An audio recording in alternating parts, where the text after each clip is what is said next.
My name is Vivian Carter. I'm 42, and I just discovered that my dead husband had 3 secret lives, and one of them might have been murder.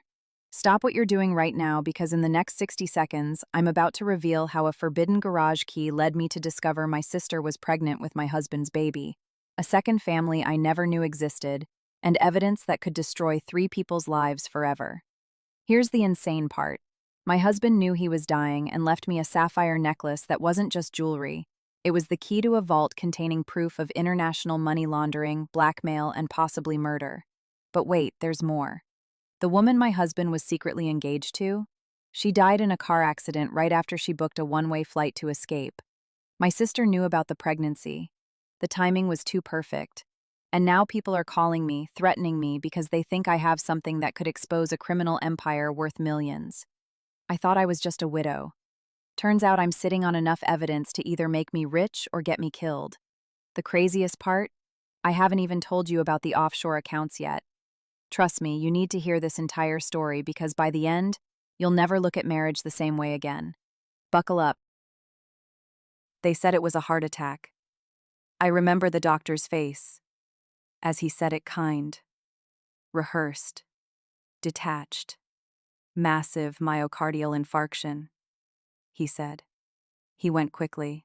I nodded like I understood, like it made any difference. But it didn't. Not when you've just lost the only person you thought truly knew you. The funeral was a blur of black clothing, polite condolences, and unfamiliar faces, telling me how wonderful my husband had been. I clung to Claire, my best friend since college, who kept handing me water I didn't drink and food I couldn't swallow. It wasn't until my sister Rachel arrived, her perfume too sweet, her hug too long. That's when something shifted in me. "I'm so sorry, sis," she whispered, her voice just a bit too smooth. Thomas was like a brother to me. I wanted to believe her.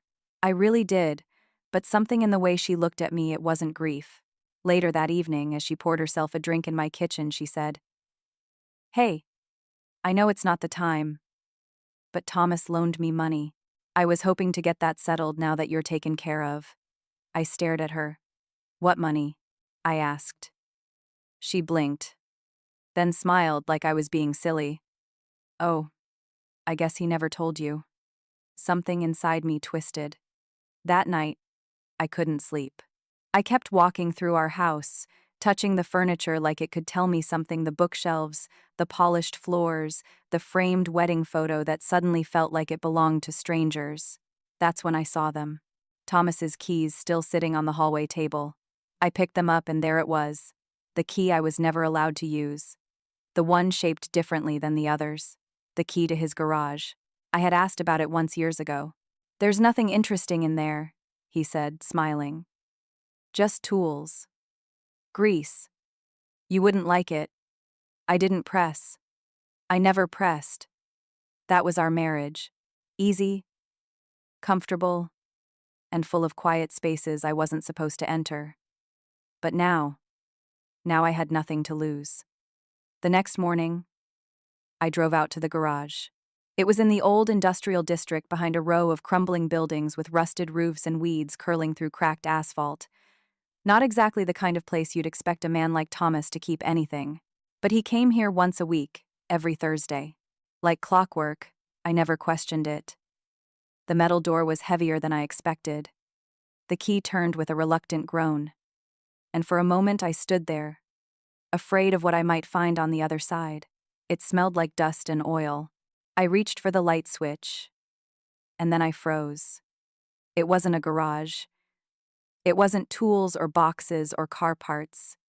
It was a shrine to a life I never knew existed. I took a slow step inside.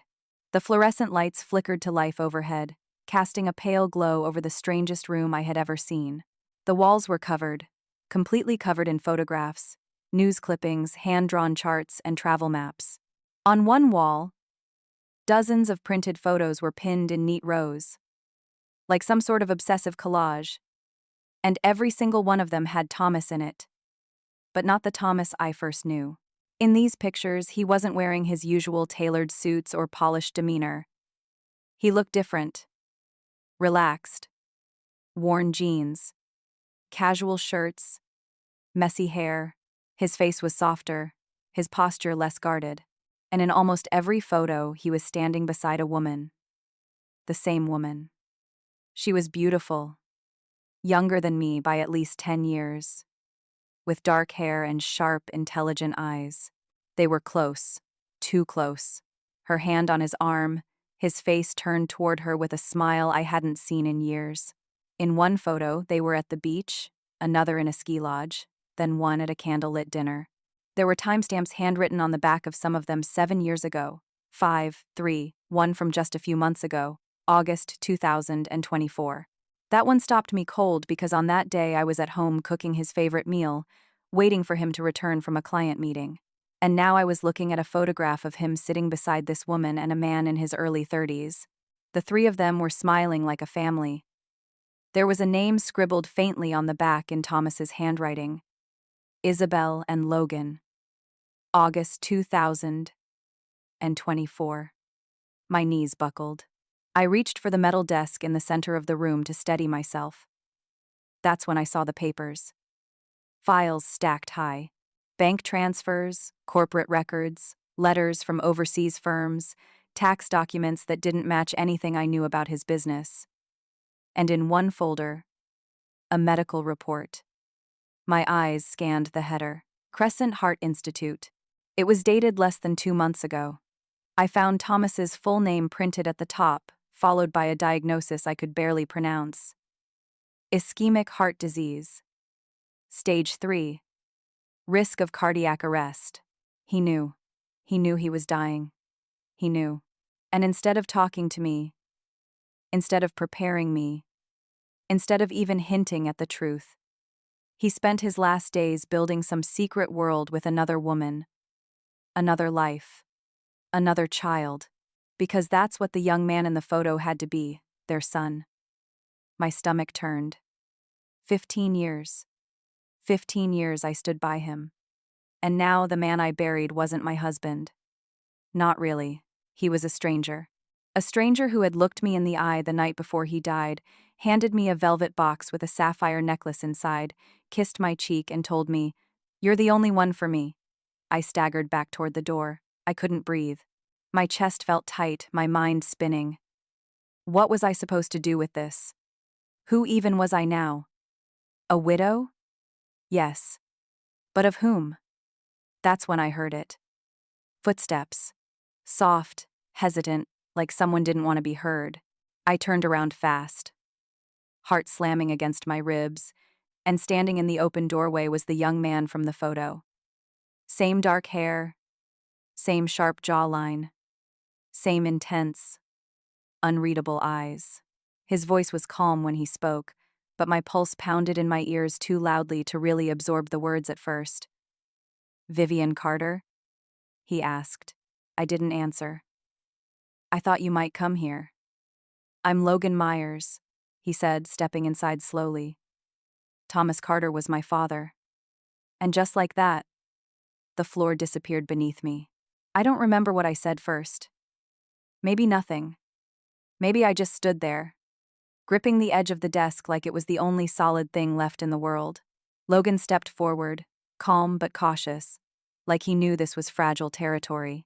I stared at him, not just seeing him, but searching. There was no doubt. His eyes, they were Thomas's.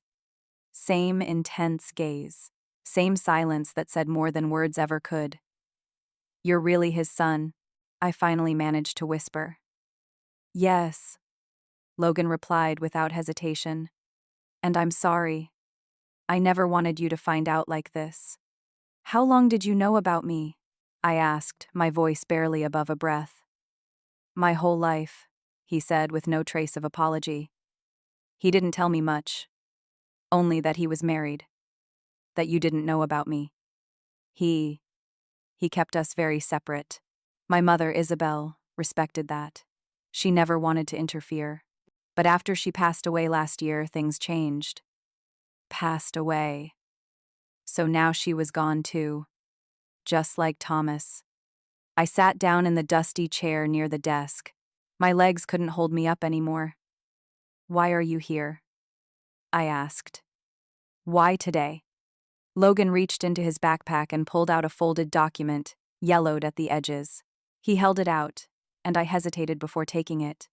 It's a draft of a will, he said. Unfinished, unofficial. My father gave it to me 2 weeks before he died.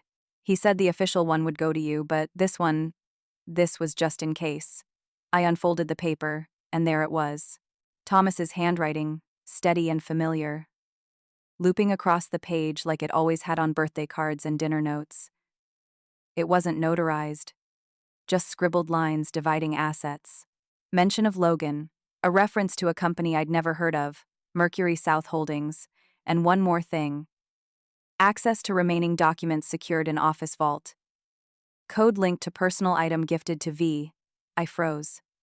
Personal item gifted to me. The necklace. The sapphire necklace he gave me just 2 nights before he died. That wasn't just a gift. It was a key. I touched my collarbone instinctively, though the necklace wasn't there. I had left it at home, tucked in its box because it felt too heavy to wear. Now it felt even heavier. What is Mercury South Holdings? I asked, still scanning the document. Logan took a breath. One of his private firms. Not public. Not on paper. He used it to move money internationally. After my mom died, I started digging. There were transfers I couldn't trace, offshore accounts in my name I never opened. I think he was trying to secure something for you. For me. For all of us. My mouth went dry. Why? Because he knew time was running out, Logan said quietly. And because he didn't trust the people he worked with. I looked up. What people? Logan's face darkened. He never said names, only that if something happened to him, someone would come looking for information. For leverage. For what he left behind. I leaned back in the chair, my thoughts racing. A second safe, a company I'd never heard of, a necklace that might hold a code, and a man I had loved for 15 years, who'd built an entire world outside of me. You're saying there's more? I said. That the will, the files, the photos, all of it was just the beginning. Logan nodded. I think he left things behind, not just for us, but to protect us. I stood slowly, my legs still unsteady, and looked around the room one last time. It no longer felt like a shrine. It felt like evidence and a warning. I need to go home, my voice said. I need that necklace. Can I come with you? Logan asked. If you'll let me. I paused, then nodded. Because whether I wanted to or not, this was now our story. I didn't go home right away. I couldn't. I needed space to think, to breathe. So, I called Claire. Within 20 minutes, I was on her couch, hands wrapped around a mug of tea. I wasn't drinking. The sapphire necklace sitting on the table between us like a live grenade. Claire didn't ask questions. She never did. Not until I was ready.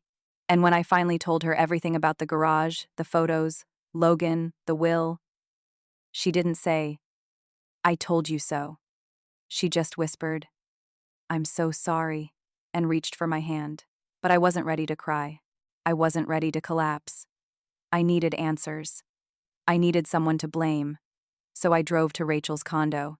It was a newer building on the north end of town, one of those luxury developments with underground parking, coded gates, and concierge service strange for someone who had always complained about money. As the elevator climbed, I could feel my anger rising with it. She opened the door barefoot, wearing silk pajamas and a glass of wine in one hand. Her makeup was perfect, her hair styled like she was expecting company. Well, if it isn't my grieving sister, she said with a smug smile. Come to inspect the widow's inheritance. Cut the crap, Rachel, I snapped. We need to talk.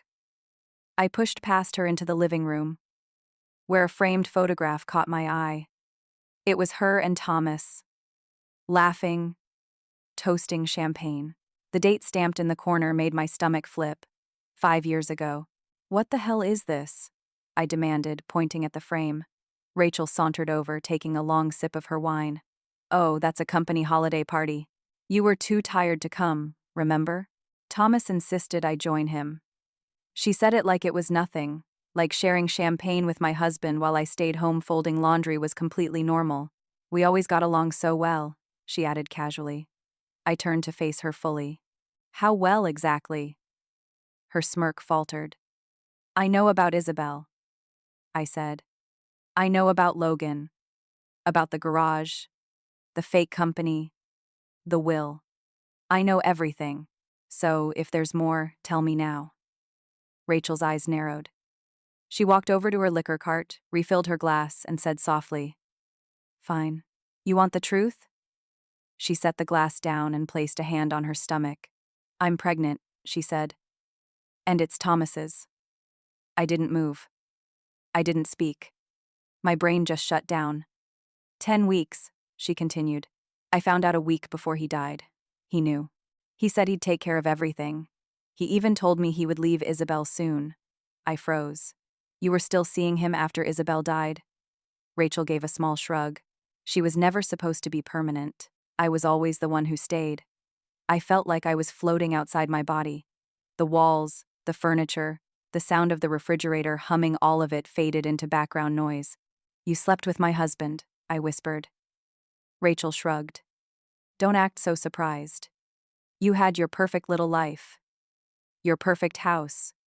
Your perfect dinners at 7 o'clock.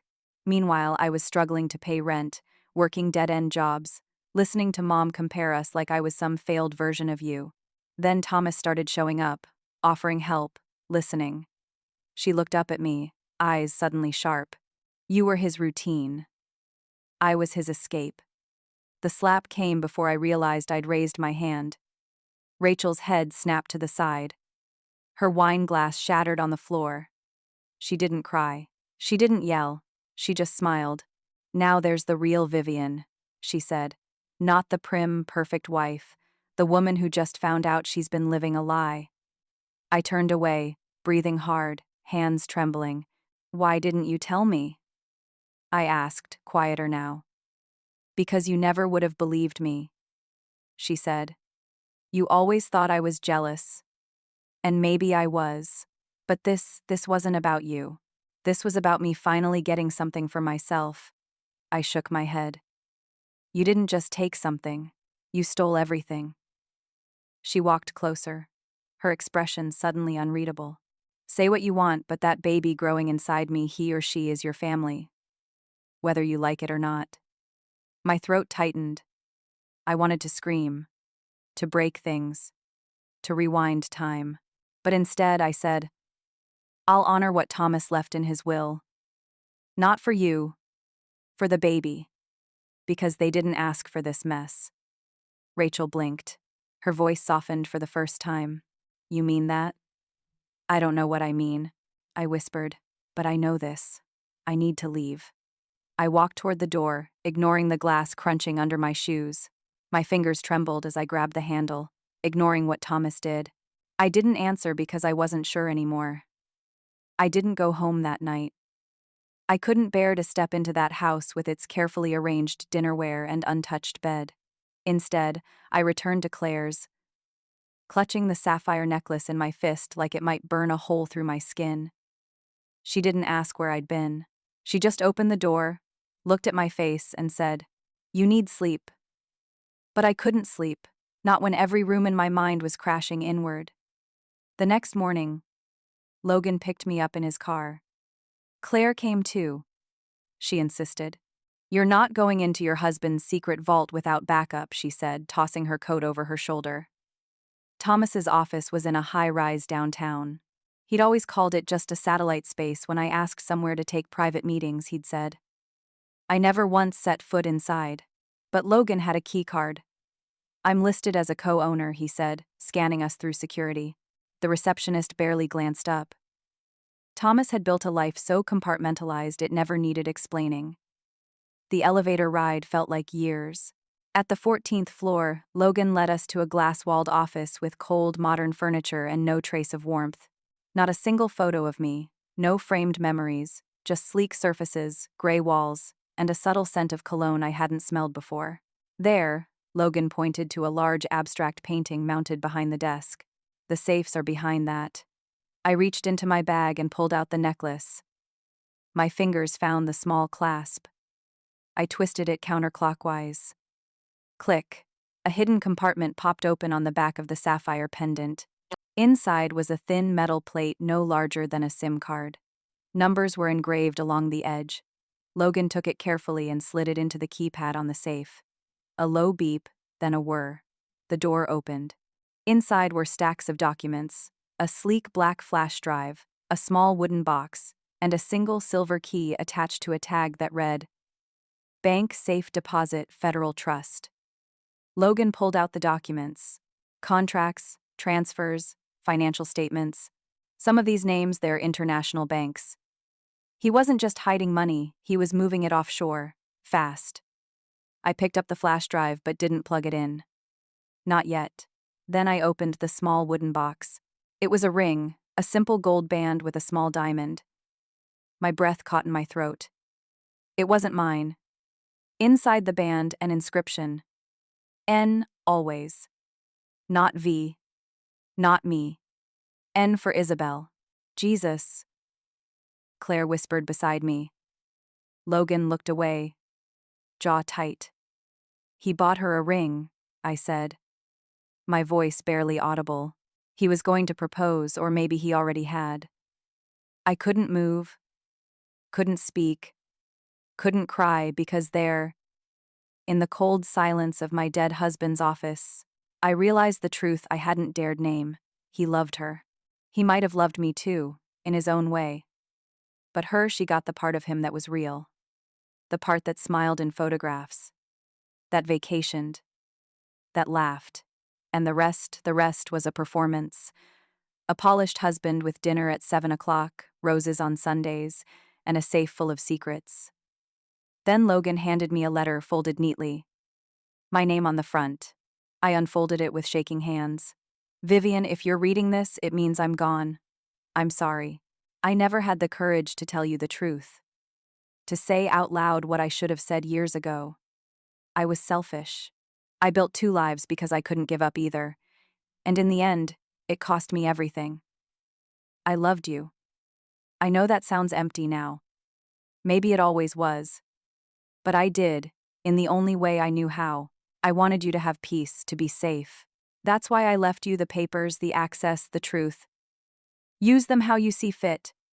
Burn them, bury them, or expose it all. It's your choice now. Forgive me, if you can. If not, I understand. Thomas. I stared at the page until the words blurred.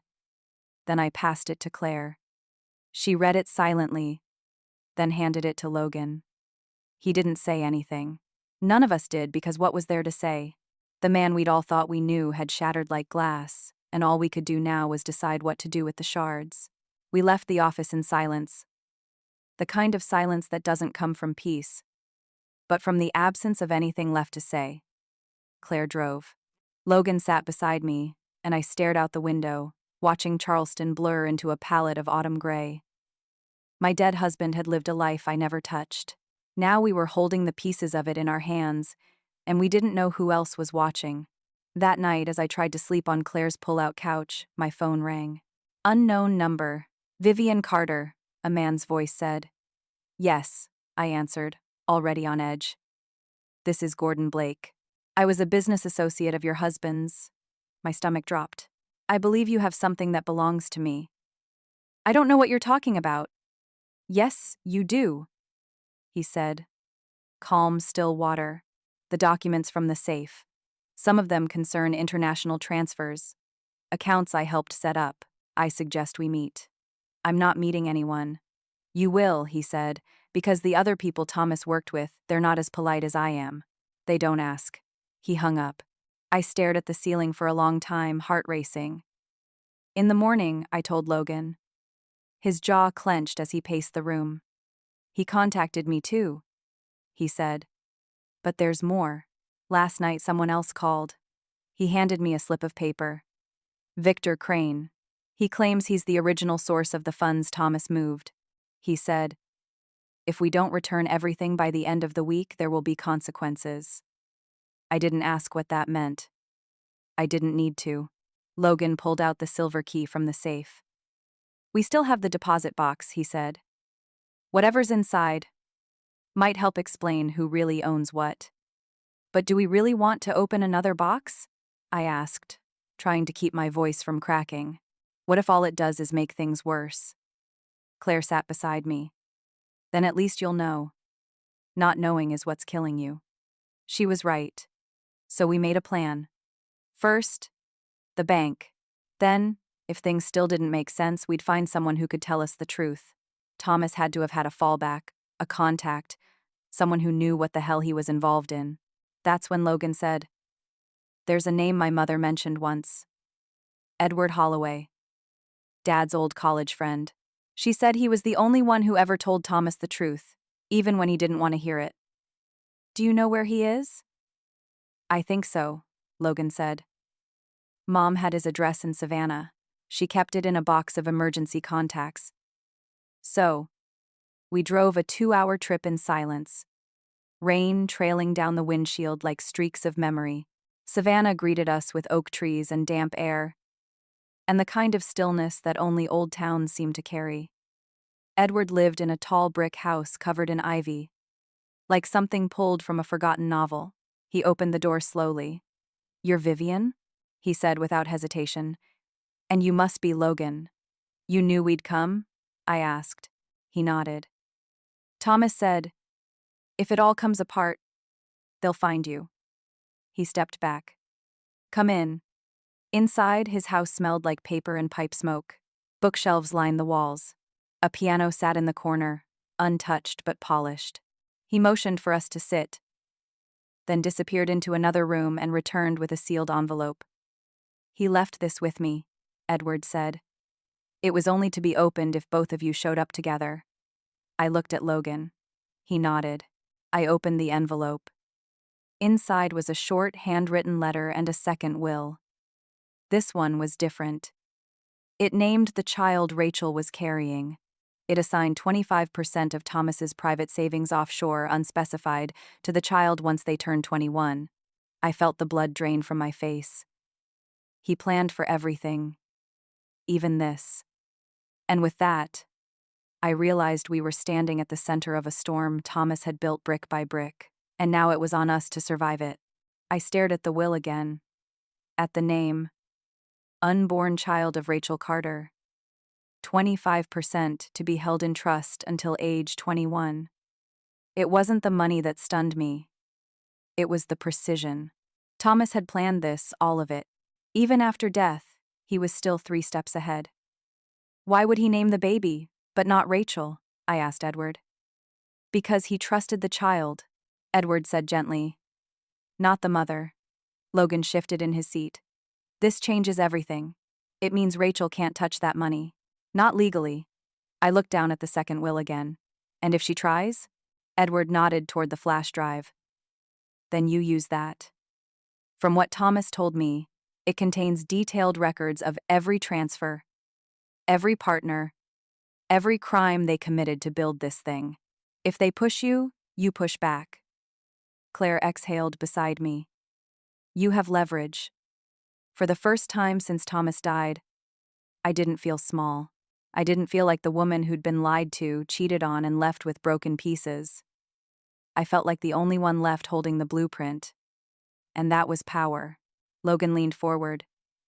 "Vivian, I think it's time we stop reacting. We need to make a move before Gordon or Crane does." I nodded slowly. "We go to the bank." We drove back into Charleston before noon. The Federal Trust Building sat nestled between a law office and a historic. Discreet and unassuming. The kind of place you'd walk by 100 times without noticing until it mattered. Claire stayed in the car. "Just text if it gets weird," she said. "And if they don't let you in, cry. Nobody says no to a woman crying at a bank." Logan smiled at that. I didn't. Inside, the vault manager looked at the silver key, checked my ID, and raised an eyebrow. "It's been years since anyone accessed this box," he said. It was registered under a corporate shield, Mercury South Holdings. He led us into the basement, past layers of security doors and concrete. The air grew colder, the silence thicker, and then we were alone with the safe deposit box. He handed me gloves. "Standard procedure," he said. "We'll give you privacy." The door closed behind us. My fingers hovered over the lock. "Ready?" Logan asked. "No. But I did it anyway." The key turned smoothly. The box slid out. Inside wasn't cash. No passports. No burner phones. No stacks of untraceable bills, just one manila folder and a photograph. The photo was of Thomas, Logan, and Gordon Blake standing in front of a black SUV, arms crossed, laughing, and behind them, Victor Crane. I stared at the photo for a long time. "They weren't just business associates," I said. "They were a team." Logan opened the folder. Dozens of signed agreements, shell company registrations, payoffs, and one document marked Crane Blackmail Insurance in bold red ink. It wasn't just leverage. It was a loaded gun. "Thomas kept proof," I whispered, "of everything." And in that moment, I understood. He hadn't just left me a mess. He'd left me a weapon. Now it was my choice who to aim it at. We didn't go home. We went to the lawyer. His name was Marcus Doyle, and he'd represented my father's estate years ago. Straightforward, discreet, and allergic to drama. I told him everything almost. Not about the affair, not about Rachel. Just the parts that mattered legally. The documents, the threats, the offshore accounts. He didn't blink. "Do you want to press charges?" he asked. "No," I said. "I want insurance." He nodded. "Then we'll copy everything digitally. Physically. Store backups in 3 locations. One here, one with you, and one with someone not connected to you." "I know just the person," Claire said, smiling grimly. We spent hours scanning files. Thomas had kept meticulous records. Names, dates, wire logs, fake invoices. It wasn't just shady business. It was criminal enterprise. International. And with Thomas gone, they thought the evidence had vanished. They were wrong. By the end of the day, Marcus had drafted a simple letter. I added one line at the bottom in my own handwriting. "Try me. VC." We sent it to Gordon Blake's office via courier. He called within 15 minutes. "You think you're clever?" he hissed into the phone. "You're in over your head." "No," I replied calmly. "You are. Because the next call I make is to the IRS, and after that, Interpol." There was a pause, then laughter. "All right," he said. "What do you want?" "Nothing," I said. "I just want you to stop. No calls, no threats, no late-night warnings. You touch me or anyone I know and the folder goes public. Every file, every signature. You don't want that kind of trouble." "I already have that kind of trouble," I said. "The difference is I'm not afraid of it anymore." He hung up. 2 hours later, Victor Crane called. His tone was different, smooth, polished, like a man used to charming his way through locked doors. "Vivian," he said like we were old friends. "I've heard about your discoveries. I think we're starting off on the wrong foot." "There is no foot," I said. "Just your signature on a dozen illegal transfers." He laughed softly. "All hypothetical, of course." I let the silence stretch. Then I said, "I know you think you can handle this. But here's the thing, Mr. Crane.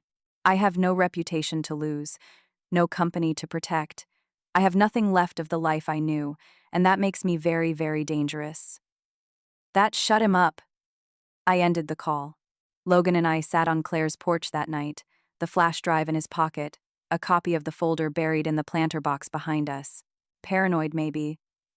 But when you've been lied to by the person you trusted most, paranoia starts to feel like survival. "I didn't know he was capable of all this," Logan said quietly. "My mom, she always said he was complicated. But I thought she meant sad, not corrupt. He was both, I said, and maybe more. I stared up at the stars, cold and steady above us. We're not done yet, I said. There's one more thing we haven't opened. Logan frowned. What? The flash drive. The flash drive was small, black, unmarked, like it had nothing to say unless you asked the right way. We didn't open it that night or the next morning. It took me 2 days. 2 days of preparing myself for whatever truth was still waiting. 2 days of rehearsing my reactions as if practicing would make betrayal feel any less sharp. Logan sat beside me on the couch. Claire brought tea again. No one said a word as I plugged it in. A single folder appeared. For Vivian. Inside, one video file dated just 10 days before Thomas's death. My fingers hovered, then clicked. The screen went black, then flickered to life. Thomas, not the one I'd seen in wedding photos or seated across from me at dinner. This Thomas looked hollow, eyes tired, shirt wrinkled like he hadn't slept in weeks. He leaned forward. Vivian, he said. If you're watching this, it means I didn't make it, or maybe I ran out of time. He sighed and rubbed his face. There's no easy way to say this, so I'll just say it. You were never the one I needed to hide things from. You were the one I wanted to protect, but I waited too long. And now everything's closing in. He paused. There's someone you need to be careful with, someone you trust more than you should. My heart slowed. He looked straight into the camera. It's Rachel. The room went still. She wasn't just someone I slipped up with. It wasn't that simple. She planned this from the beginning. The pregnancy wasn't an accident. The night I told her I couldn't keep doing this, she changed. Said if I left her, she'd go public with the money, with the shell accounts, with everything I buried to keep you safe. He leaned closer. I think she killed Isabel. My mouth went dry. I can't prove it, Thomas said. But the timing was too perfect. Isabel had just packed her bags, told me she booked a one-way flight to Lisbon. Then the car crash, single vehicle, no witnesses. The brakes failed, they said. But she had the car serviced the day before. He looked into the camera, his voice trembling. Rachel knew she was pregnant. Isabel didn't. That's what changed everything. An accident, they said. No foul play, but Rachel knew she was pregnant, and Isabel didn't. Claire covered her mouth. Logan's fists clenched. I tried to make it right, Thomas said. I moved the money, created backups, made sure that if something happened to me, you would have the power. I'm sorry it took this much damage for me to finally do the right thing. He looked away, then back again. I was weak. But you're not. And if you want to walk away from all of this, do it. Take what's yours and leave them in the dust. But if you don't, if you decide to fight back, don't do it alone. The screen froze, then cut to black. I sat there unmoving for what felt like hours. He knew. He knew what Rachel was capable of. He knew what was coming. And still, he tried to control the narrative. Even in death. Maybe out of guilt. Maybe out of fear. But now he'd handed me the truth. And it was time to decide what to do with it. Rachel didn't know I'd seen the video. Not when I invited her to brunch. Not when I hugged her at the door, said how much I missed her, how we should talk like real sisters again. She smiled like a woman who thought she'd won. She wore a pale blue dress that hugged her belly just right. He kicks when I drink orange juice, she said with a laugh, rubbing her hand over the bump. I smiled too, but my eyes didn't. We sat on the porch of Claire's house. Logan stayed inside. Claire poured sweet tea and left us alone. I'm glad you reached out, Rachel said, folding her hands neatly on her lap. I was worried you were angry. Why would I be angry? I asked softly. Because my husband was sleeping with my sister or because he left you part of the inheritance? Rachel blinked. That was the first crack. She shifted in her seat. Vivian, this is hard for both of us. Thomas was confused. Torn. But he loved you. No, I interrupted. He didn't love me. He pitied me. Rachel flinched. I leaned forward. And he feared you. Her face stilled. I placed the flash drive between us. Rachel's lips parted just slightly. I know about the accounts. The manipulation. I know he was planning to leave you. And I know about Isabel. She didn't blink, didn't move, just said, "You can't prove anything." "You're right," I replied. "But I don't have to." She frowned. I stood up. Because I'm not going to court. I'm not going to press charges. I'm not going to fight for some half-baked justice system to fix this. I looked her straight in the eye. I'm going to walk away and leave you here with everything you thought you wanted. The money, the child, the lies. Rachel stood up too. You think that scares me? No, I said, but it will. Then I turned and walked inside where Logan was waiting. Later that afternoon, I met with Marcus Doyle again, handed him the flash drive, a signed affidavit, and one instruction. If anything happens to me, it goes to the press. All of it. Then I went home to the house I once shared with Thomas. It was quiet now. Still, I walked through each room, touching the backs of chairs, the door frames, the cracks in the floorboard we never got around to fixing. I opened the closet, packed one suitcase, left the rest. When I reached the garage, I locked the door behind me. Not because I was hiding anything, but because I wasn't coming back. 1 week later, I boarded a flight to Colorado. Fresh air, new name on the lease, a tiny cottage near the mountains. No secrets, no safes, no more pretending. Just me, Vivian Carter, widow, survivor. Not the woman who was lied to, but the one who turned silence into power.